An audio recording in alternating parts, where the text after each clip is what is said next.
Hey guys, this is me Pile. In today's video, I am going to show you how to send private messages on TikTok. So simply open up TikTok, and then when you have TikTok opened up, so now from over here simply choose the creator that you want to send your messages to. So for example, if I wanted to send a message to this particular person, I would just simply click on his profile,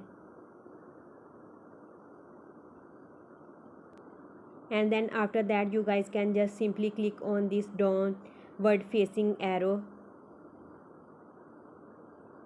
next to the follow button, and you guys can actually see more options to firstly follow your favorite creator,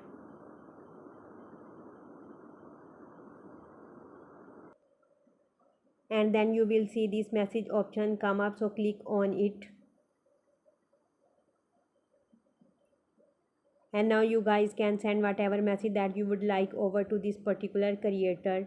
So guys, that is how easy it is for you guys to actually send private message to your favorite creators. But guys, also keep in mind that these creators, they do not always reply, so you have to be very patient and always keep this in the back of your head that most of the times these people are not gonna reply, but still if you guys would like to give it, you guys can definitely do that.